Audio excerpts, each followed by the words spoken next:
ఒకటి, ఇంకొకటి పాత స్వభావాలు సంస్కారాన్ని రానివ్వం.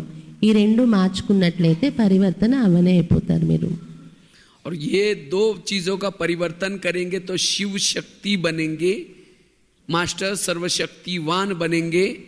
तो एक तो परचिंतन नहीं करेंगे और दूसरा कठिन संस्कार को परिवर्तन करेंगे. ఈ రెండు పరివర్తన చేసుకుంటే శివశక్తిగా తయారవుతారు మీరు, మాస్టర్ సర్వశక్తివంతుడు కాగలరు. కాబట్టి రెండు వస్తువులు ఏంటి? ఒకటి పరచింతన చేయము, రెండోది కఠిన సంస్కారాలు. तो अब के क्लास में हम परचिंतन से कैसे मुक्त बने इसके पर थोड़ी सी बातें, क्योंकि ये परचिंतन के कारण आज हम कमजोर बने. इसीलिए इस परचिंतन को हमें क्या करना है, यहीं छोड़ के जाना है. అయితే పరచింతన నుండి ముక్తులయ్యే విషయం పైన కొన్ని విషయాలు ఈరోజు మీకు చెప్తాను. ఎందుకంటే పరచింతనే మనల్ని బలహీనంగా తయారు చేస్తుంది. కాబట్టి పరచింతన అనేది ఇక్కడే వదిలేసి వెళ్ళాలి మీరు. क्योंकि परचिंतन वाला जो परचिंतन करता है, जैसे पहले भी 2 मुरली चली, उसमें बाबा ने कहा कि अलस, अलबेलापन, निद्रा. तो जो परचिंतन करता है वही अलसी बन जाता है, उसको ही उबासी आ जाता है, वही योग में झुटका लगाता है, क्योंकि सारा दिन दूसरों को देख करके थक जाता है और उसके कारण फिर अमृत वाला झुटका खाएगा, योग में नींद आएगी. इसीलिए अगर मुझे अलर्ट बनना है, एक्टिव बनना है, अशरीरी बनना है, विधेयी बनना है, ये परचिंतन देखना, परचिंतन सुनना, परचिंतन करना, इसको हमें छोड़ने की जरूरत है. ఈ పరచింతన చేయటం వలన ఈ అశ్రద్ధ, సోమరితనం అనే నిద్రలోకి మనం వెళ్ళడం అనేది జరుగుతుందన్నమాట. పరచింతన చేసే వాళ్ళకి ఆవలింతలు వస్తాయి అన్నమాట, జ్ఞానంలోని యోగంలోని. పరచింతన చేసేవాళ్ళు నిద్రపోతూ ఉంటారు, కునుకుపట్లు పడుతూ ఉంటారు యోగంలోని. కాబట్టి ఈ పరచింతన అనే దాన్ని మనం విడిచిపెట్టాలి. పరచింతన చూడటం, పరచింతన యొక్క మాటలు మాట్లాడడం, పరచింతన చేయడం చేయకూడదు. अगर कोई सुनाता है उसको सुनना नहीं है. क्यों? अगर आपके घर में कोई कचरा ला करके डालेगा तो हम कहते हैं हाँ रोज आया करो और जहाँ हमारी पूजा होती है वहाँ डाला करो, ऐसे थोड़ी बोलेंगे, उसको तो भगाएंगे. लेकिन यहाँ क्या करते हैं, कोई आकर के किसी बहनों की, किसी भाइयों की, किसी भैया भाभी की, किसी की बुराई सुनाता है, हम क्या करते हैं और आगे सरकते कहते हैं और क्या हुआ. वो उठ के भी जा भी रहे कि बैठो ना, चाय पी के जाओ ना, उसको चाय पानी पिलाते हैं. इसीलिए ऐसी बातें हमें सुनना नहीं है. మన ఇంట్లో ఎవరైనా పక్కింటి వాళ్ళు తెచ్చి చెత్త వేశారనుకోండి, ఏం చేస్తారు? రోజు వెయ్యి తీసుకురా అంటారా ఏంటి? దాన్ని అక్కడ నుండి అటు బయటకు తోసేయడానికి ప్రయత్నిస్తారు కదా. అలాగే పరచింతన చేసేవాళ్ళు ఏ అక్కీల కోసం, ఏ విషయాల కోసమో పరచింతన మాటలు చెప్తూ ఉంటారు వచ్చి. వాళ్ళతో ఇంకా ఏమైంది, ఇంకా ఏమైంది, ఏమన్నారైతే అని అడుగుతాం మనం. అంటే ఇంకా చెత్త ఏమని అడుగుతున్నాం అనమాట. వాళ్ళకి ఇంకా టీ కాఫీ పెట్టి కూర్చోపెడతాం అనమాట. కానీ అటువంటి మాటలు చెప్పడం వినకూడదు అని చెప్తున్నారు. ప్రత్యక్ష ఫల్ నహీ తో భవిష్య ఫల్ భీ నహీ. ప్రత్యక్ష ఫలం పొందకపోతే భవిష్య ఫలితం కూడా పొందలేదు. संगम जो चटपटी चीजें खाता है, तला हुआ, सड़ा हुआ, गला हुआ खाएगा और उसको पेट में डाइजेस्ट नहीं होगा, फिर शाम को उल्टी करेगा. और उल्टी किस में की जाते हैं? वॉश बेसिन में. तो इसी तरह जो सारा दिन चटपटी चीजें सुनता है, देखता है, उसको ही उल्टी आते हैं. और उल्टी करने के लिए कहाँ जाता है? वॉश बेसिन में. तो कान कोई हमारा वॉश बेसिन तो नहीं है ना, वैसा कान का आकार कैसा है? सुंदर सा वॉश बेसिन है. और हर व्यक्ति का वॉश बेसिन फिक्स है. शाम को जब ऐसी बातें पेट में डाइजेस्ट नहीं होगी, कहेंगे इधर आओ, इधर आओ, और उसके कान में उल्टी करेगा. तो इसीलिए आज से हमें कभी भी परचिंतन वाली उल्टी नहीं करनी है. పరచింతన అనేది వాంతి చేసుకుంటారు కదా, అది అన్నమాట. దాంతో సమానం ఒమిట్ చేసుకోవటం అన్నమాట. వాంతులు ఎవరికి అవుతాయి? ఎవరైతే నూనె పదార్థాలు తింటారో, అవి ఇవి చెత్త చెదారం ఎక్కువ చిల్లర తిల్లి తింటారో అరగక వాంతి చేసుకుంటారనమాట. అలాగే ఏంటంటే ఎవరైతే రోజంతా చెత్త విషయాలు చూస్తుంటారో, వాళ్ళ విషయాలు, వీళ్ళ విషయాలు, ఆ పనికిరాని విషయాలు ఏం చేస్తారు? ఆఖరికి వాంతి చేస్తారు. ఎక్కడ? మన చెవి. మీ చెవి ఏమైనా డస్ట్బిన్ ఏంటి వాంతి చేయటానికి వాళ్ళు వచ్చి? కానీ అలాంటి ఆకారంలో ఉంది కదా ఇది. అంచేత అరగని విషయాలు ఉంటాయి కదా, వీళ్ళకి ఏదో చెప్పేద్దామని పిలుస్తారనమాట. నీకు ఈ విషయం తెలుసా, లేదా ఇలారా చెప్తాను అని. అంచేత ఎప్పుడు కూడా అంటే అలా ఒకరు వామిట్ చేస్తుంటే అది మీరు వేసుకుంటారా ఏంటి, మీ చెవులు డస్ట్బిన్నా ఏంటి? అందుకని పరచింతన ఎప్పుడు వినకూడదు. अगर कोई परचिंतन मुझे सुना रहे हैं तो समझो कि मेरे कान में उल्टी कर रहे हैं. अगर कोई उल्टी करता है तो हम आंख बंद करके, नाक बंद करके उसको भगाते हैं, और यहाँ कोई उल्टी करता है तो और कान को आगे करते करते डाल दो. जिस कान में अमृत डाला उसमें जहर मत डालो, नहीं तो अमृत भी खराब हो जाएगा और फिर वो ज्वाला स्वरूप योगी कैसे बन सकते. जिसकी बातें कोई सुनाएगा उसके प्रति आपकी भावना निगेटिव बन जाएंगी, फिर बाबा भी आपको प्यार नहीं करेगा. तो इस भट्टी में ये पक्का करना है, कोई भी किसी की व्यर्थ बातें सुनाता है उसको हाथ जोड़ो, कहो कि भाई मुझे नहीं सुनाओ, किसी और को जाकर सुनाओ. ये है शिव शक्ति का रूप. जो परचिंतन सुनता है वो बकरी है, वो कमजोर है, वो शिव शक्ति नहीं. ఎవరైనా వామిట్ చేసుకుంటే మనం ముక్కు నోరు మూసేసుకుంటాం, వెళ్ళిపో అంటాం అనమాట. కానీ ఎవరైనా వచ్చి పరిచింతన మాటలు చెప్తే మాత్రం ఈ చెవి మాత్రం ఇస్తూ ఉంటాం, ఇంకా చెప్పండి అని. అంటే ఈ వామిట్ ఏదైతే చేసుకుంటారో వాళ్ళు మనసులో అరగని విషయాలు, అది మీరు స్వీకరించడం అనేది మరి మీరు మీ చెవుల్ని డస్ట్బిన్ చేసుకున్నట్లే కదా. ఏ చెవిలో అమృతం రోజు వేస్తున్నామో అందులో విషపూరితమైన విషయాలు వేయకండి అని చెప్తున్నారు అన్నయ్య. దీనివలన జ్వాలా స్వరూప స్థితి తయారు కాదు మీది. ఎవరిపైన విషయాలు వాళ్ళు వచ్చి చెప్తారు, అప్పుడు విని వాళ్ళ మీద భావన మనకి మారిపోతుంది కదా, నెగిటివ్ భావాలు వచ్చేస్తాయి. అటువంటి వాళ్ళకి ఎప్పుడు కూడా జ్వాలా స్వరూప యోగం కుదరదు. అందువలన ఈ పరచింతన యొక్క మాటలు ఎప్పుడూ వినకండి. ఎవరైనా వినిపించినా దయచేసి నన్ను వదిలేయండి, ఇంకెవరైనా మీకు దొరికితే వాళ్ళ దగ్గర చెప్పుకోండి, నాకు వద్దు ఈ విషయాలని చెప్పేయండి. ఒకవేళ ఎవరైనా పరిచింతన చేసే వాళ్ళకి అలా చెప్పలేకపోతున్నారు, వింటున్నారు కూర్చొని అంటే వాళ్ళు మేకలు అన్నమాట, పెరికి వాళ్ళు. तो इसीलिए आज इस शक्ति का प्रयोग करो आप, और ये परिवर्तन करके जाना है. तब जाकर के 1 सेकंड में आप परमधाम में स्थित रह सकते हैं. 1 सेकंड में किसी को दुआएं दे सकते हैं, 1 सेकंड में अपना परिवर्तन कर सकते हैं, एक दूसरे को सहयोग दे सकते हैं. ये सब कुछ कर सकेंगे. इसके लिए हमें किसी का भी परचिंतन नहीं करना, और परचिंतन से मुक्त बनेंगे. सब आपको अच्छे लगेंगे, सब गुणवान नजर आएंगे. इसलिए अगर कोई सुनाता है, हम क्यों सुनाता है, हम सिर हिलाता और क्या हुआ. कोई सुनाता तो सिर को पकड़ के रखो, हाँ भी नहीं करो ना भी नहीं करो, सिर हिलाओ ही नहीं, सुनाने वाला चुप हो जाएगा. కాబట్టి పరచింతన విషయాలు అంటే ఇప్పుడు మనము అంటే ఏదైతే బాబా చెప్పారో ఆ స్థితిని మనం పొందాలి అంటే పరచింతన యొక్క విషయాల్ని విడిచిపెట్టాలి. ఎవరైనా చెప్తున్నా మనం తల ఊపకూడదు, ఇంకా ఏంటి చెప్పండి అని అడుగుతూ కూర్చుంటాం. అలా కాకుండా మీరు అనకండి అలాగా తల పెట్టేస్తే వీళ్ళకి ఇంట్రెస్ట్ లేదని వాళ్ళే మౌనం అయిపోతారు. तो इसलिए परचिंतन करना अर्थात कोयले का व्यापार करना. పరచింతన చేయడం అంటే బొగ్గుల వ్యాపారం చేయడం అంట. और जो कोयले का व्यापार करेगा, हाथ भी काला मुंह भी काला, जिसको बेचे वो भी काला, और वो रहेगा कहाँ, झोपड़पट्टी में. और जो हीरे का व्यापार करता है वो कहाँ रहता है, वो महलों में रहता है. उसके कपड़े चकाचक देख करके वो लगेगा ये कोई अच्छा बड़ा व्यक्ति है.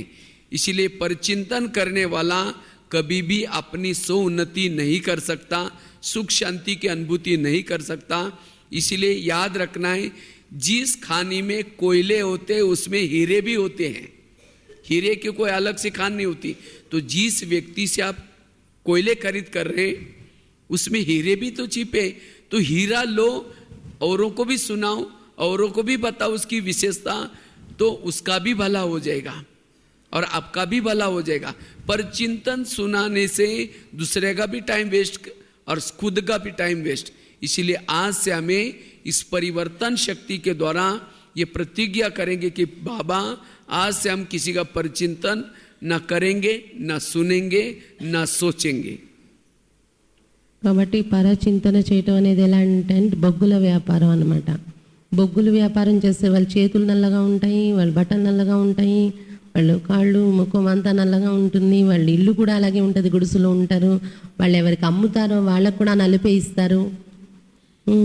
కానీ వజ్రాల వ్యాపారం చేసేవాళ్ళు కావాలి. వజ్రాలు అమ్మేవాళ్ళు అంటే ఎలా ఉంటారు? మహల్లో ఉంటారు, మంచి భవనంలో ఉంటారు, అందమైన మేడలోని. కాబట్టి మనం కూడా ఏంటి, వజ్రాల వ్యాపారం చేసేవాళ్ళుగా కావాలి అని చెప్తున్నారు. ఏ గని నుండి బొగ్గులు తీస్తారో ఆ గని నుండి వజ్రాలు కూడా దొరుకుతాయి అన్నమాట. కాబట్టి ఏ వ్యక్తిలో మీరు పరచింతన చేసి విషయాలు తీస్తున్నారు, అదే వ్యక్తిలో విశేషతలు అనే వజ్రాలు కూడా దొరుకుతాయి. వాటిని చూడండి, వాటి కోసం మాట్లాడండి. ఎవరిలో ఉన్న చెడు అనే విషయం పైన పరచింతన చేయకండి, వినకండి. परचिंतन करने वालों की बुद्धि में ज्ञान नहीं ठहर सकता, सरस्वती उसके बुद्धि में नहीं बैठ सकती। आज मुरलियों का चिंतन, मनन चिंतन, वरदान सब उड़ क्यों जाता है? कईयों के बुद्धि को ताला लग जाता है, ज्ञान बुद्धि में नहीं होता। क्यों? परचिंतन करते हैं, क्योंकि परचिंतन करने वालों की बुद्धि में सरस्वती नहीं बैठती। सरस्वती किस पंछी के ऊपर बैठी है? हंस के ऊपर बैठते हैं। कोई कव्य के ऊपर सरस्वती नहीं, मां नहीं बैठी। इसी तरह परचिंतन करने वालों को कहेंगे कौवा, और जो सोचिंतन करता है, गुण देखता है, उसको कहेंगे हंस। अब कोई बहन या भाई सामने नहीं है और 2-4 जन मिलकर उसकी बुराई करते हैं, वो बहन ऐसी है, ये करते हैं, वो करते हैं, और अचानक आई, अभी अभी हम आपको याद कर रहे थे। पीछे से बुराई कर रहे हैं और सामने से कहेंगे अभी आपको, इसको कहेंगे कौवा, और उसके बुद्धि में ज्ञान नहीं ठहर सकता। इसीलिए आज से हमें क्या करना है? इस परिवर्तन को करना है। పరచింతన చేయటము అంటే పరచింతన చేసే వాళ్ళ బుద్ధిలో జ్ఞానం నిలబడదు, సరస్వతి అనేది వాళ్ళ దగ్గర నిలబడదు అన్నమాట. అందుకే సరస్వతికి చూడండి ఎప్పుడు కూడా హంస వాహనం చూపిస్తారు. పరచింతన చేస్తే ఏ వాహనం అయిపోవాలి మరి? పరచింతన చేస్తే కాకి. ఎవరైతే విశేషతలు చూస్తారో, సరస్వతిని ఎప్పుడైనా కాకి మీద చూపిస్తారేంటి? విశేషతలు చూడటం అంటే హంస అన్నమాట. కాబట్టి సరస్వతి మన బుద్ధిలో కూర్చోవాలి అంటే పరచింతన అనేది వదిలేయాలి. కానీ ఏం చేస్తుంటాం, ఎవరైనా కూర్చొని మన ఎదురుగా లేని ఇంకో వ్యక్తి కోసం 3-4 కూర్చొని మాట్లాడుకుంటాం. వాళ్ళు ఇలాగా అలాగా మీకు తెలుసా, వాళ్ళు వచ్చేస్తారు అనుకోండి సడన్గా మన ఎదురుగా, మిమ్మల్ని గుర్తు చేసుకుంటున్నాం అంటాం అనమాట. దీన్ని ఏమంటారు? పరచింతన. కాబట్టి ఇటువంటి పరచింతనలు ఎప్పుడూ చేయకండి, జ్ఞానం బుద్ధిలో కూర్చోదు లేకపోతే. एक व्यक्ति था, भगवान के पास गया और भगवान को कहता है, भगवान जीवन में मुझे बहुत आगे बढ़ना है, मुझे उन्नति करना है। भगवान ने कहा ठीक है, मैं तुम्हें उसके लिए वरदान देता हूँ, तुम जीवन में जो चाहे, सुख चाहिए, शांति चाहिए, सब कुछ चाहिए, सब मिलेगा, जाओ। लेकिन साथ में मैं तुम्हें 2 थैले भी देता हूँ। उस थैले को, एक थैले को तुम पीठ के पीछे रखना और दूसरे थैले को पीठ के आगे रखना, मतलब आगे रखना, दूसरे को पीछे रखना। और कहा कि जो पीछे वाला थैला है उसके अंदर तुम्हारे पड़ोस में रहने वाले मित्र, संबंधी, उन सभी लोगों की बुराई की चिटकी बनाकर डाली है, और आगे वाले थैले में तुम्हारी खुद के अंदर जो बुराई है उसकी चिटकी बनाकर डाली है। लेकिन पीछे वाले थैले को, जो दूसरों की बुराई है, उस थैले को बांध करके पीछे रखना, सोचना नहीं, देखना नहीं और किसी को बताना नहीं। और आगे वाला जो थैला है उसको बार बार उस चिटकी को निकालना, उसके अंदर देखना है कि मेरे अंदर क्या क्या बुराई है और उसको परिवर्तन करना। और तुम्हें जो चाहिए मिलेगा, सुख मिलेगा, शांति मिलेगा, सब कुछ मिलेगा, जाओ, तुम्हारे लिए वरदान है मेरा। लेकिन भगवान ने फिर इशारा दिया, पीछे का थैला पीछे रखना और आगे का आगे रखना। ఒక వ్యక్తి ఉన్నాడు, భగవంతుడు సాక్షాత్కారం అయితే వరదానం అడిగాడు అనమాట. ఏంటంటే నేను ఉన్నతిలోకి వెళ్ళాలి, నా జీవితము ముందుకు అభివృద్ధిలోకి వెళ్ళాలని వరదానం ఇవ్వండి అని. అంటే భగవంతుడు అన్నాడంట, నీకు వృద్ధిలోకి వెళ్ళే వరదానం ఇస్తాను, సుఖము, సంపద, శాంతి అన్నీ ఇస్తాను, కానీ నేను చెప్పేది ఒక పని మాత్రం నువ్వు చెయ్యు. నేను నీకు 2 సంచులు ఇస్తాను, ఆ సంచులు వెనక ఓటేసుకో, వీపు వైపు ఒక సంచి ముందుకు వెళ్ళాడు తీసుకో. వెనుక సంచిలోని నీ పక్కింటోళ్ళు, పక్కన వాళ్ళు, దూరంగా ఉన్నోళ్ళు, వాళ్ళ యొక్క అవగుణాలు ఏవైతే ఉన్నాయో, చెడు ఏదైతే ఉందో నీకు కనిపిస్తుందో అది చీటీల్లో రాసి వేసేస్తూ ఉండు వెనకతలకి. ముందు సంచిలోకి నీలో ఏదైతే కనిపిస్తుందో, నాలో ఇది చెడు ఉంది, నాలో ఈ అవగుణం ఉందని అది చీటీలో రాసి ముందు సంచిలో వెయ్యు. అయితే వెనుకున్న సంచి మాత్రం 3 వేసి కట్టేస్తే, ఎప్పుడు అది తీయకు, చూడకు. ముందున్న సంచిలో మాత్రం ఆ చీటీలు గడిగడికి తీయు, చూసుకో, నాలో ఇది ఉంది, నాలో ఇది ఉంది, నేను మార్చుకోవాలి అని. అని చెప్తా ఇలా కానీ నువ్వు చేస్తే నేను ఇచ్చిన వరదానం నీకు లభిస్తుంది, కానీ గుర్తుపెట్టుకో వెనుక సంచి వెనకే ఉంచు, ముందుకు సంచి ముందే ఉంచు అన్నాడంట. वो व्यक्ति तो चला गया थैले लेके, लेकिन कुछ साल के बाद वो व्यक्ति क्या करता है, थैले की अदला बदली करता है, पीछे का थैला आगे करता और आगे का थैला पीछे करता है. जैसे उसने थैले उल्टे के उसके वरदान उल्टे हो गए, वो और ही दुखी परेशान होने लगा. फिर कुछ समय के बाद फिर भगवान की याद आई, फिर भगवान के पास जाता है, कहते भगवान आपने तो मुझे वरदान दिया था, मुझे सुख नहीं मिल रहा है, मुझे शांति नहीं मिल रहा है. भगवान ने कहा अच्छा तुमको जो मैंने जो थैले दिया था उसको क्या किया? हाँ, कहता है भगवान मेरे से भूल हो गई, कभी कभी मैंने पीछे का थैला आगे किया था और यही कहा कि तुम्हारे पतन का कारण है, और फिर से दोबारा तुम क्या करो, पीछे का थैला पीछे रखो, आगे का आगे रखो.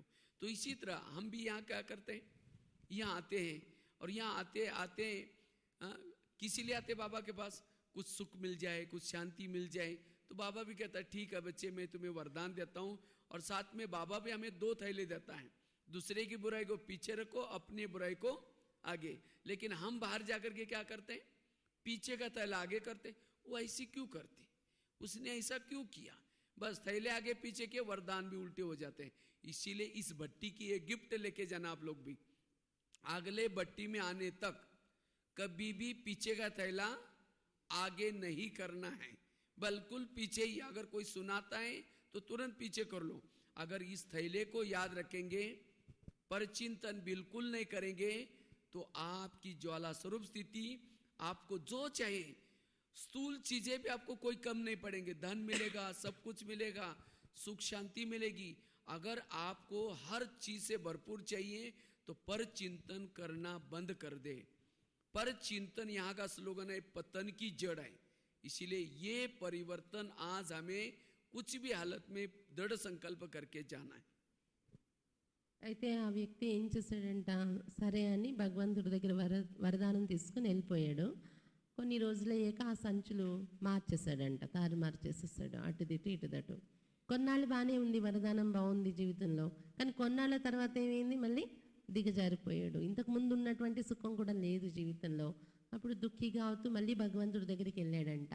మీరు నాకు వరదానం ఇచ్చారు సుఖం శాంతితో ఉండే సంతోషంగా ఉండేలాగా, కానీ నా జీవితంలో సుఖ సంతోషాలు ఏమీ లేవు, నేను దుఃఖి అయి ఉన్నాను, ఎందుకు అలా అయింది మీరు వరదానం ఇచ్చి కూడా అని అడిగాడంట. అడిగితే భగవంతుడు చెప్పాడంట, మంచిదే వరదానం ఇచ్చాను, కానీ నేను ఇచ్చిన సంచులు ఏదైతే చెప్పాను ఎలా వాడాలో అలాగే పెట్టేవా, తేడా చేయలేదా అని. అంటే అప్పుడప్పుడు వెనుక సంచి ముందుకేసుకునేవాడిని అన్నారంట. అంటే అందుకే నువ్వు పతనం అయ్యేవు అని భగవంతుడు చెప్పాడు. అలాగే ఏంటంటే భగవంతుడు బాబా వచ్చి మనకు సుఖము శాంతి సంతోషం అన్నీ వరదానం ఇస్తున్నారు మన జీవితంలో. అయితే బాబా కూడా మనకి చెప్తున్నారు, ఇతరులలో చెడు చూడడం అనేది వెనక్కి పెట్టండి, మీలో ఉన్నది మీరు చూసుకోవడం అనేది ముందు పెట్టండి అని 2 సంచులు ఇచ్చారు బాబా. కానీ మనం కూడా ఇక్కడ నుండి బయటకు వెళ్ళాక ఏం చేస్తున్నాం, తారుమారు చేస్తున్నాం. అందుకనే బాబా పిల్లలై ఉండి కూడా సుఖము సంతోషం ఏదైతే పొందాలది పొందలేకపోతున్నాం. కాబట్టి ఈ రోజు నుండి బట్టి నుండి మీరు ఏదైతే వెళ్తూ ఉన్నారో ఎలా వెళ్ళాలి, మళ్ళీ పరచింతన అనేది మళ్ళీ బట్టికి మీరు వచ్చే వరకు మరి మీ దగ్గరికి రాకూడదు, సంచి మారకూడదు. ఆ విధమైనటువంటి స్థితి తయారు చేసుకునే వెళ్ళండి. ఎందుకంటే పరచింతన ఎప్పుడైతే మీలో ఉంటుందో అప్పుడు మీరు ఏదైతే స్థితిని పొందాలనుకున్నారో ఆ స్థితికి చేరుకోలేరు. దీని నుండి ముక్తులైనట్లయితే మీరు అనుకున్న స్థితి మీరు పొందగలరు. స్థూలమైన ప్రాప్తులు కూడా మీకు ఏం కావాలన్నా ఏది లోటు ఉండదు, అన్నీ మీ చుట్టూ ప్రాప్తులు ఉంటాయి దీని నుండి ముక్తులైతే. इसलिए पर चिंतन करना अर्थात काला धुआं निकलना. अगर कोई फैक्ट्री से काला धुआं निकलता है तो गवर्नमेंट क्या करते हैं, उसको लॉक कर देते हैं, गांव के बाहर डाल देते हैं, उसको फैक्ट्री को बंद कर देते हैं आजकल तो, क्योंकि पॉल्यूशन होता है. इसी तरह अगर हम परचिंतन करेंगे तो अव्यक्त वतन से बाबा देखेगा ये आंध्रा के कौन सी फैक्ट्री से धुआं निकल रहा है, उसके फैक्ट्री का ताला बंद, उसकी फैक्ट्री कभी बंद भी हो सकते हैं, ज्ञान से आउट हो सकता है. इसीलिए हमें कभी भी काला धुआं नहीं निकलना है, कभी भी परचिंतन नहीं करना है. तो इसीलिए बाबा कहते बच्चे परचिंतन से क्या करो, मुक्त बनो. పరచింతన చేయటం అనేది ఒక నల్ల పొగ వచ్చే ఫ్యాక్టరీ లాంటిది అనమాట. నల్ల పొగ ఎక్కువగా వచ్చేస్తుందంటే ఆ ఫ్యాక్టరీ గవర్నమెంట్ ఏం చేస్తుంది, తాళం వేసేసి సీల్ చేసి బయట పెట్టండి ఊరు నుండి అంటారనమాట. అలాగే బాబా కూడా చూస్తుంటారు ఆంధ్రాలో ఎక్కడి నుండి ఈ నల్ల పొగ వస్తుంది అని మీరు పరచింతన చేస్తే అక్కడ బాబా లాక్ చేసేస్తారు వాళ్ళ బుద్ధికి అన్నమాట. అందుకనే పరచింతన అనేది చేయకండి. ఇది ఈ పట్టీలో నేర్చుకుని వెళ్ళండి.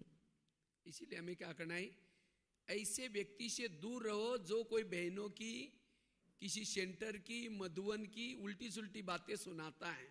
होता क्या है, जाएंगे कैसे है जी, बस ठीक है, क्या चल रहा है, बस बैठे खाना खा, यार क्या खाओ, मेरा पति ऐसा है, अरे मेरा भी कोई कम है क्या, वो भी ये कर शुरू हो गया.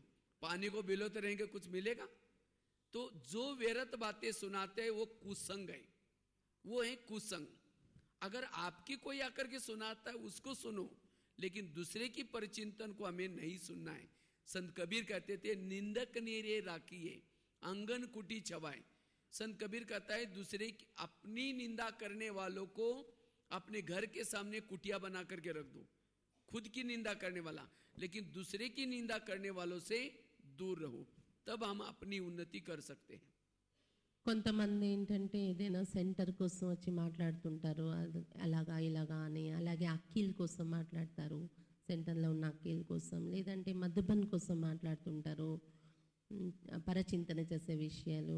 కానీ అటువంటి విషయాలు మనం వినకూడదు, అటువంటి వారి నుండి దూరంగా ఉండాలి. దాన్ని ఏమంటారు, నీళ్ళ చిలికినట్ల. వాళ్ళ కోసం వీళ్ళ కోసం మాట్లాడుకోవడం అంటే నీళ్ళని చిలకడం. నీళ్ళని చిలకితే ప్రాప్తి ఏం దొరుకుతుంది. కాబట్టి పరచింతన ఎప్పుడు కూడా చేయకండి. ఏదో కవి చెప్పినట్ల నీ చెడు ఎవరైతే వినిపిస్తారో, నిన్ను ఎవరైతే నిందిస్తారో వాళ్ళకి నీ ఇంటి ఎదురుగానే గుడిసె వేసి ఉంచుకో ఎప్పుడు కూడాను. ఎవరైతే పరుల చింతన నీ దగ్గర వినిపిస్తారో, పరుల యొక్క బలహీనతలు లోపాలు తెచ్చి వినిపిస్తారో వాళ్ళని మాత్రం దూరంగా ఉంచు అన్నాడంట ఆ కవి. అలాగే ఏంటంటే మన నింద ఎవరైనా వినిపిస్తే వినండి, పర్వాలేదు, మార్చుకోవాలి కదా. కానీ ఇతరుల నింద ఎవరైనా వినిపిస్తున్నారంటే వాళ్ళ నుండి ఎప్పుడూ దూరంగానే ఉండండి. तो इसलिए हमें पर चिंतन से स्वयं को क्या करना है, अगर देखना ही है तो सबकी गुण देखो. जैसे मक्खी होते हैं ना, मक्खी कहाँ बैठते हैं, शरीर के ऊपर, जहाँ जख्म हो वहाँ बैठेगी और गंदगी चूसती रहेंगी. इतना सुंदर शरीर छोड़ करके बैठती कहाँ है, गंदे के ऊपर बैठती है. इसी तरह परचिंतन करने वालों को कहेंगे मक्खी. अवगुण को देखेंगे, अरे भाई जिसको भगवान भी उसके ऊपर प्रभावित होकर के उसने उसको सुना है, भगवान भी उसको प्यार करता है, और हम मक्खी बनकर के उसके अंदर के अवगुण देखते हैं. इसलिए मक्खी मत बनो. పరచింతన చేసే వాళ్ళని ఈగతో పోల్చవచ్చు. ఈగ ఏం చేస్తుందంటే ఎక్కడైనా మనకి కురుపులు లేచాయనుకోండి, పుండు అంటారు కదా, పుండు లేస్తే అది ఇంత సుందరమైన శరీరం అంతా వదిలేస్తుంది. శరీరం అంతా ఇంత సుందరమైనది ఉన్న పుండు మీదే అది వాళ్తుంది అనమాట. లోపల ఉన్నటువంటి ఆ చెత్త అంతా పీలుస్తుంది అనమాట ఈగ కూర్చొని. అలాగే పరచింతన చేసే వాళ్ళు కూడా ఏంటి, భగవంతుడే ఎన్నుకున్న ఆత్మలు కదా ఈ పరివారంలో మన ఎదురుగా ఉన్న వాళ్ళందరూ. భగవంతుడే ప్రేమించినటువంటి వ్యక్తుల మీద కూడా ఏవో ఒక చెడు ఆలోచించడం, అవగుణాలు చూడడం అంటే ఏంటి, పుండు మీద కూర్చునే ఈగ అన్నమాట. కాబట్టి అలాంటి ఈగగా తయారు కాకండి, పరచింతన ఎప్పుడు చేయకండి అని చెప్తున్నారు. एक लास्ट की घटना सुनाकर पूरा करते हैं. इस सदा याद रखना है, परचिंतन जिसका करेगा उसे दूर चले जाएंगे. अगर किसी बहन का परचिंतन करते हैं उस बहन से दूर जाएंगे, उस सेंटर से भी दूर चले जाएंगे. भक्ति मार्ग में बाबा ने कहा था, जैसे तुमने मेरी ग्लानि करते करते मेरे से दूर हो गए, इसी तरह अगर किसी ब्राह्मण परिवार का परचिंतन करेंगे ब्राह्मणों से दूर चले जाएंगे. इसलिए किसी भी ब्राह्मणों का परचिंतन नहीं करना. బాబా కూడా ఏం చెప్తారు, భక్తి మార్గంలో మీరు నన్ను నింద వేసి నా పైన గ్లాని చేసి చేసి నా నుండి దూరం అయిపోయారు మీరు. అలాగే ఇప్పుడు పరివారంలో ఉన్న వారిపైన ఏ అక్కీలు ఏ అన్నీల మీదైనా మీరు లోపాలు తీసి అవగుణాలు తీసి పరచింతన చేస్తే పరచింతన చేస్తూ చేస్తే పరివారం నుండి కూడా బ్రాహ్మణుల నుండి కూడా దూరం అయిపోతారు, చూసుకోండి. అందువలన ఎవరి మీద ఎప్పుడు పరచింతన చేయకండి, అటువంటి వాళ్ళ నుండి దూరంగా ఉండండి. तो ये परिवर्तन मतलब ऐसा नहीं कि ब्याज पहन लिया, सफेद ड्रेस पहन लिया, हाँ ये हमारा परिवर्तन, ये नहीं. ये अंदर का वर्तन, हमारा जो वर्तन खराब बना है ये वर्तन चेंज करना है. परचिंतन का जो वर्तन बना है उसको परिवर्तन करना है. एक सत्संग चलता था, उसमें बहुत सारे लोग आते थे। तो एक दिन गुरुजी ने एक शिष्य को पूछा, आप रोज आते हैं, सबसे पहले बैठते हैं, आपको क्या चाहिए? तो शिष्य करता है कि गुरुजी मुझे एक ऐसा वरदान दो कि मेरे बारे में सबके दिल में क्या चलता है। तो गुरुजी ने कहा ठीक है। तो शिष्य को वरदान दिया और साथ में एक छड़ी दी, मंत्री डंडा दिया, कहा कि जब भी किसी के दिल में तुम्हारे बारे में क्या चलता है वो जानना चाहते हो, इस छड़ी को दिल में लगाना, उस व्यक्ति का नाम लेना, तुम्हें पता चलेगा। तो ऐसा करके उसको वरदान दिया, उस गुरुजी ने छड़ी दी, वो शिष्य चला गया। అయితే పరివర్తన అనేది ఇక్కడ నుండి మీరు తీసుకుని వెళ్ళాలి కదా. పరివర్తన అంటే తెల్ల బట్టలు వేసుకున్నాం, బ్యాడ్జ్ పెట్టుకున్నాం, పరివర్తన అయిపోయామని కాదు. కానీ లోపల నుండి ప్రవర్తన, ఆ ప్రవర్తనలో పరచింతన అనేది మార్చుకొని వెళ్ళండి అని చెప్తున్నారు అన్నయ్య. ఒక గురూజీ ఉన్నారంట, ఆ గురూజీ దగ్గర శిష్యులు వస్తూ ఉంటారు. ఒక శిష్యుడు రోజు ముందుగా వచ్చేసి కూర్చుంటాడు అనమాట. అయితే గురువుగారు అన్నారంటే అందరికంటే ముందు వచ్చేసి శ్రద్ధగా నువ్వు కూర్చుంటున్నావు, చేస్తున్నావు, కాబట్టి నీకేం కావాలో అడుగు, నీకు వరదానం ఇస్తాను అన్నాడంట. అంటే ఆ శిష్యుడు అన్నాడంట, గురువుగారండి నా కోసం ఎవరి మనసులో ఏముంటుందనేది ఎప్పుడు కావాలన్నా తెలుసుకునేలాగా, నాకు తెలిసేలాగా అటువంటి వరదానం ఇవ్వండి అని. అప్పుడు ఆ గురువుగారు సరే అని ఒక మంత్రదండం ఇచ్చారంట. ఆ మంత్రదండం నువ్వు నీ హృదయం మీద పెట్టుకొని గుండె దగ్గర ఎవరి మనసులో ఉన్న నువ్వు తెలుసుకోవాలనుకున్నా వాళ్ళ పేరు తలుచుకో. గుండె మీద మంత్రదండం పెట్టుకొని వాళ్ళ పేరు తలుచుకుంటే వాళ్ళ మనసులో నీకోసం ఏం ఆలోచిస్తున్నారో తెలిసిపోతుంది అని చెప్పారంట. तो शिष्य जब जा रहा था अपने घर की तरफ, अचानक उसको रास्ते में याद आया, पहले मैं गुरुजी की चेकिंग करता हूँ तो गुरुजी के दिल में मेरे बारे में क्या चलता है। तो उसने क्या किया, छड़ी को दिल में लगाया, गुरुजी का नाम लिया, थोड़ी छड़ी काली होगी। जब छड़ी काली होगी उसको लगता है अरे गुरुजी के अंदर मेरे बारे में कालापन है, इनको गुरुजी के बना करके क्या फायदा। सत्संग में आना बंद हो गया। एक दिन हो गया, 2 दिन हो गया, फिर गुरुजी उसके घर में जाते हैं, क्या जी आजकल आप आते हैं नहीं आश्रम में? कहते नहीं जी हमारे घर में थोड़ा मेहमान आते हैं, मेरी थोड़ी तबीयत खराब है, थोड़ा आजकल क्या है, थोड़ा बच्चों की परीक्षा है, थोड़ा ऐसा वैसा कुछ बताता है। तो गुरुजी ने कहा आप 6 साल से आते थे, बरसात आए, आंधी आए, तूफान आए, बच्चों की परीक्षा आए तो भी आप हमें चाहते थे, अभी क्या हुआ सच बताऊं? तब जाकर के उस शिष्य कहता है गुरुजी आपके अंदर मेरे बारे में कालापन है, इसके कारण मैं नहीं आता हूं।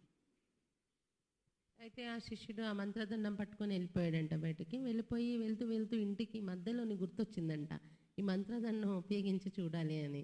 అప్పుడు అయితే మొట్టమొదటి గురువుగారి మనసులో నా కోసం ఎటువంటి భావన ఉందో చూస్తాను అని గుండె మీద మంత్రదండం పెట్టుకొని గురువుగారి పేరు తలుచుకున్నాడంట.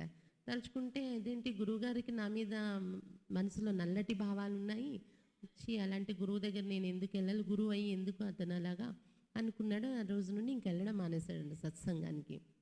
ఆ తర్వాత గురువుగారు అడిగారంట, ఏంటి రావడం మానేస్తావు, ఎందుకు రావట్లేదు సత్సంగంలోనంటే, ఏం లేదు నాకు ఒంట్లో బాగాలేదు, లేకపోతే నాకు ఖాళీ లేదు, అలా ఇలా చెప్తూ రావట్లేదు. 12 సంవత్సరాల నుండి ఏ వర్షమైనా ఏమైనా వచ్చేసేవాడు, అటువంటిది ఈరోజు ఎందుకు రావట్లేదు అని అలా అడుగుతూ అడుగుతూ ఆఖరికి అడగగా గురువుగారు ఏమైంది, కారణం ఏంటి చెప్పమంటే, గురువుగారండి మీ మనసులో నా కోసం నల్లటి భావాలు ఉన్నాయి కాబట్టి నేను అందుకే రావడం మానేస్తాను అన్నాడంట. तो गुरुजी ने कहा अच्छा, लेकिन तुमने देखा कि तुम्हारे अंदर औरों के बारे में कितना कालापन है? तो शिष्य कहता है नहीं देखा। देखो तो शिष्य ने छड़ी को दिल में लगाया, अपना नाम लिया, पूरी छड़ी काली होगी। गुरु की तो थोड़ी काली थी लेकिन उसकी पूरी काली, अपनी काली देकर के उसको शर्म आई और सिर नीचे झुकाया। तब गुरुजी ने बताया मेरी भी छड़ी पूरी काली थी, लेकिन मैंने तपस्या करते करते इतनी बचे, वो तो निकल जाएंगी, लेकिन तुम अगर मेरे को देख करके आश्रम में नहीं आएगा, जो तुम्हारी थोड़ी सी सफेद बनने जा रही 6 साल से आकर के वो भी काली हो जाएगी। तब वो शिष्य कहता है गुरुजी आज तो मेरी आपने आंखें खोल दी, मैं कितना बुरा काम करने जा रहा था। गुरुजी ने कहा कोई बात नहीं, आज से कभी भी तुम बड़ों की कमजोरी मत देखो, देखना हो तो उनकी अच्छाई देखो। और तब शिष्य फिर से दोबारा आश्रम में आना शुरू करता है। అయితే గురువుగారు అన్నారంట, నాలో నల్ల స్థితి నీకు కనిపించింది అంటే మంత్రదండం నల్లగా అవుతుంది అనమాట, ఎవరిలోనైనా భావాలు మన పైన మంచి భావన లేకపోతే, అయితే అంటే వాళ్ళలో ఉన్న భావాలు చెడుగా ఉంటే, అయితే మంత్రదండం కొద్ది భాగం నల్లగా అయింది గురువుగారిది చూసినప్పుడు. గురువుగారు అన్నారంట సరే ఎవరి మనసులో ఎంత ఉంది అనేది నువ్వు చూస్తున్నావు, కానీ నీ మనసులో ఎటువంటి స్థితి ఉందో నువ్వు చూసుకున్నావా అన్నారంట. చూడలేదు అన్నారంట. అయితే చూసుకో అన్నారంట. అంటే గుండె మీద అది మంత్రదండం పెట్టుకొని తన పేరు తను తలుచుకుంటే ఆ మంత్రదండం అంతా నల్లగా అయిపోయిందంట. అంటే పూర్తి నలుపు ఉంది. నాలో నువ్వు చూసినప్పుడు కొద్దిగా నలుపు నీకు వచ్చింది, కానీ నీలో నువ్వు చూసుకున్నప్పుడు ఆ మొత్తం నిండుగా లోపలంతా నలుపే ఉంది. చూడు ఎంత నలుపు నిండి ఉంది. నాలో కూడా అలాగే ఉండేది నీలాగానే నలుపు, కానీ నేను సాధన చేసి తపస్సు చేస్తూ ఆ నలుపుని తొలగించుకుంటూ ఈ రోజుకి ఆ కొద్దిగా నీకు ఏదైతే కనిపించిందో ఆ కొద్దిగా లోపం నాలో ఉంది. ఇప్పుడు అది కూడా కొన్ని రోజులకి పోతుంది. ఆ స్థితి వరకు నేను చేరాను. నీలో పూర్తి నలుపు ఉంది. నువ్వు ఇప్పుడు నుండి ఇతరుల నలుపు చూసి రావడం మానేసావు సత్సంగానికి. ఇంకా నీది ఎలా పోతుందా నలుపు? సాధన ఎలా చేస్తావు అన్నాడంట గురువు గారు. అప్పుడు వెంటనే అతను సిగ్గుపడ్డాడంట. అయ్యో నేను తప్పు చేశాను అని పశ్చాత్తాపడి గురువుగారు ఎదురుగా ఒప్పుకొని అప్పటి నుండి మళ్ళీ నా బుద్ధి తాళం తెరిపించారు అని గురువుగారిని ప్రశంసించి అక్కడి నుండి మళ్ళీ వెళ్ళడం మొదలు పెట్టాడంట. इसी तरह हम भी यहाँ आते आते क्या करते हैं, हमारी जो काली आत्मा थी वो सफ़ेद बनना शुरू हो जाते हैं, पावन बनना शुरू हो जाते हैं. और लेकिन जैसे बहनों के संपर्क में आएंगे, भाइयों के संपर्क में आएंगे, सेंटर के नज़दीक आएंगे, फिर धीरे धीरे कहेंगे यहाँ जो पैसे देते हैं ना उसको ही ज़्यादा पूछते रहते हैं, हमारी गरीबी को कोई वैल्यू नहीं है. वो बहन ऐसा है, वो सेंटर पर ऐसा चलता है, यहाँ ऐसा होता है. कोई ना कोई कमी कमजोरी बड़ों की देखेंगे.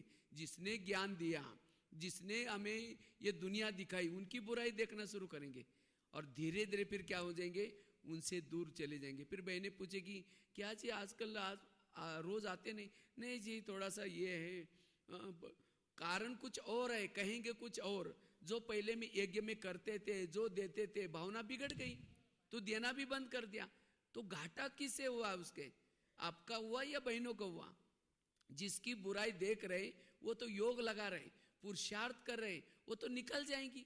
इसीलिए आज वो कितने दिनों से ज्ञान में चल रहे, उन्होंने कितने लोगों को ज्ञान सुना करके आज कितने पुण्य जमा किया, उनकी सफ़ेद छड़ी कितनी है, उनके पास दुआएं कितने हैं, वो कभी देखा है? थोड़ा सा काला दाग देख लिया और हमने अपना घाटा कर दिया. इसीलिए बाबा कहते बच्चे अगर इस संगठन में उमंग उत्साह से रहना है, सदा काल के लिए बीके बन करके रहना है, तो इस परचिंतन को हमें कभी भी नहीं देखना. क्योंकि हम तो, आप लोग तो छोटे संगठन में रहते हैं, हम तो सागर में रहते हैं. और उस सागर में मैं आज 30 साल से हमने देखा, हम वहाँ सभी के गुण देखते हैं. अगर अवगुण देखेंगे तो वहाँ से भाग जाएंगे फिर. और ऐसे कई लोग देखे हमने, अच्छे थे लेकिन अवगुण देखा आज बड़ों से दूर चले गए, ज्ञान से भी चले गए. इसीलिए हमें आज ये बहुत बड़ा परिवर्तन करना है. हमें किसी भी भाई बहनों की कमी कमजोरी नहीं देखने, सभी के गुण देखने. अगर ये परिवर्तन करेंगे तब शिव शक्ति बन सकेंगे. नहीं तो आज कमजोर बनने का ये बहुत बड़ा कारण है, मन के वैरत का बहुत बड़ा कारण है. इसीलिए बाबा ने आज ये खास भट्टी के लिए आप लोगों के लिए मुरली चलाई है. ఇక్కడ కూడా ఏమవుతుందంటే మొట్టమొదట మనం పరివారము ఈ సంబంధంలో వచ్చినప్పుడు మొదట చాలా బాగానే ఉంటారు, జ్ఞానం యోగం అలా దగ్గర అవుతున్న కొద్ది తర్వాత ఇంకా ఎవరు జ్ఞానం ఇచ్చారో ఆ అక్కిల్లోనే లోపాలు చూడడం మొదలు పెడతారు.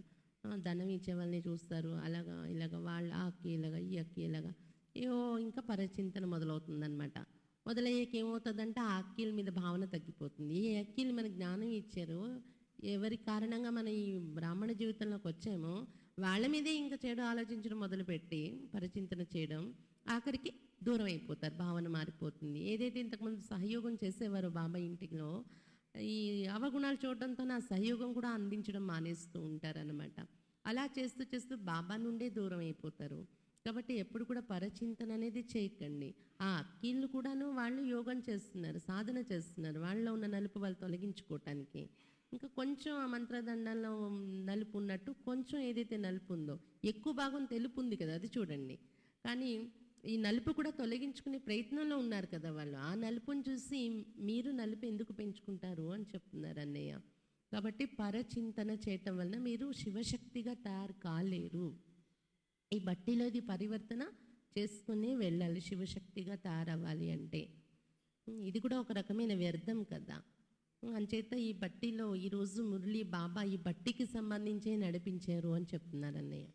और पर चिंतन करना अर्थात भक्ति करना, भक्ति तो छोड़ दिया, वो न कीर्तन भजन छोड़ दिया, वो तो छोड़ दिया स्थूल में, लेकिन पर चिंतन करना अर्थात कीर्तन भजन करना. दो चार जन भक्ति मार्ग में क्या होता है, कोई ढोल बजाता है, कोई गाता है और कोई टाल बजाता है, उसको कहते हैं कीर्तन भजन. तो पर चिंतन करना अर्थात दो चार जन इकट्ठे होंगे, कहेगा वो बहन है ही ऐसी, हाँ मेरे साथ भी ऐसा किया, हाँ वो सचमुच ऐसी करते हैं. माना एक ढोल बजा रहे हैं, एक गा रहे हैं और दो एक आधा टाल बजा रहे हैं. अगर यहाँ 1 घंटा किसी का परिचिंतन करेंगे, जब दोपहर में जिसका परिचिंतन किया उसका तो मंदिर बनने वाला है, तो यहाँ 1 घंटा परिचिंतन किया तो उसी गांव में जहाँ मंदिर बनेगा वहाँ जन्म लेना पड़ेगा. और जिसने कहा कि वो बहन है ही ऐसी, वो गाने वाला बनेगा, हे देवी तुम बड़ी महान हो. और जिसने हाँ में हाँ मिलाया वो ढोल बजाएगा, और जिसने हाँ में हाँ मिलाया वो ताल बजाएगा. तो कितना घाटा हो गया. जिसका परिचिंतन किया उसका 1 जन्म तक कीर्तन भजन गाना पड़ेगा. तो इसलिए कोई देवी के भजन कीर्तन वाले मत बनो. अगर 2-4 जन मिल करके शिव बाबा का चिंतन करेंगे तो शिव के भगत बन जाएंगे. इसीलिए पर चिंतन से मुक्त. ओम शांति. और लास्ट में हम सभी खड़े होकर के प्रतिज्ञा भी करेंगे, हाथ आगे करके, बाबा आज आपने आंखें खोल दी, आज से मैं कभी भी परचिंतन इस भट्टी के बाद नहीं करेंगे ना सुनेंगे. ये सभी मिलकर के प्रतिज्ञा भी करेंगे. ये परिवर्तन करके जाना है. అన్నయ్య చెప్తున్నారు, ఇక్కడైతే మీకు చిన్న చిన్న సంఘటన పరివారం ఉంటుంది, కానీ మాకు మధుబన్లో అనంతమైన సాగరం, కానీ అటువంటి సాగరం అది ఉంటూ కూడా 30 సంవత్సరాల నుండి ఇప్పటి వరకు నేను ఎప్పుడు ఎవరిలో అవగుణాలు చూడలేదు, గుణాలే చూస్తాను నేను. అలా అవగుణాలు చూసిన వాళ్ళు ఈరోజు లేరు, వెళ్ళిపోయారు. గుణాలను చూడడం వల్లనే పరివారం మధ్య ఉండగలిగేమో అని చెప్తున్నారు అనమాట. పరచింతన అంటే आपके लिए ताली बजा रहे. పరచింతన చేయడం అంటే కీర్తన భజన అన్నమాట, భక్తి చేయడం. భక్తిలో భజన కీర్తన పాడతారు, ఒకరు డోలు వాయిస్తారు, ఒకరు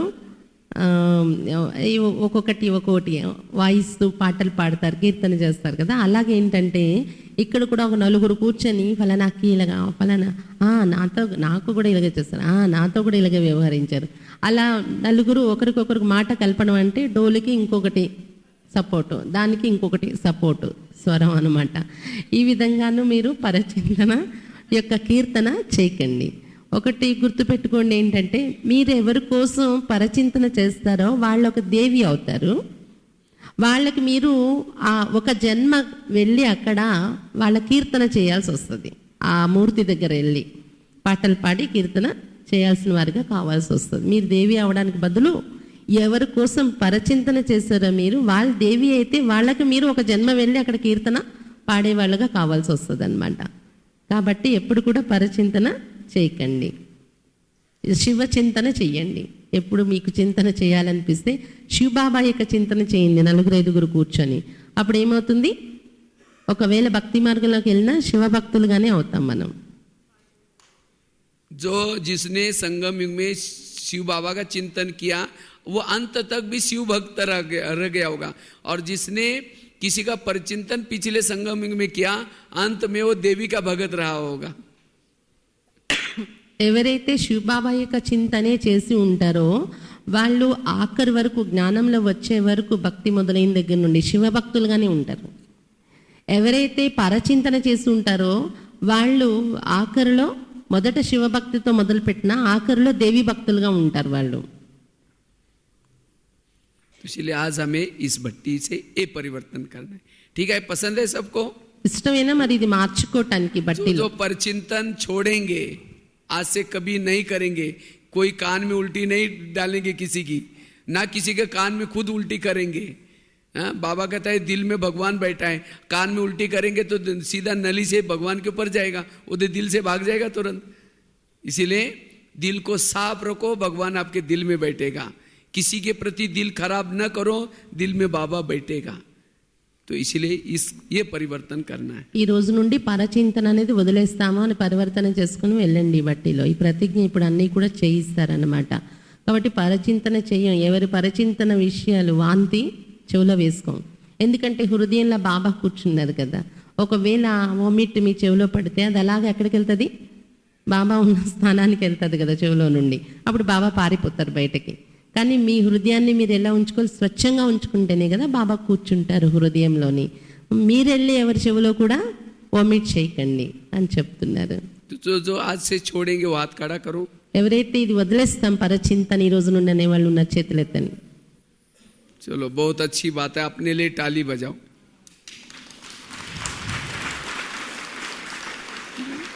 चलो 2 मिनट बाबा को याद करके फिर बाद में खड़े होकर के सभी प्रतिज्ञा करके फिर क्लास पूरा करेंगे और उसके बाद नाश्ता करके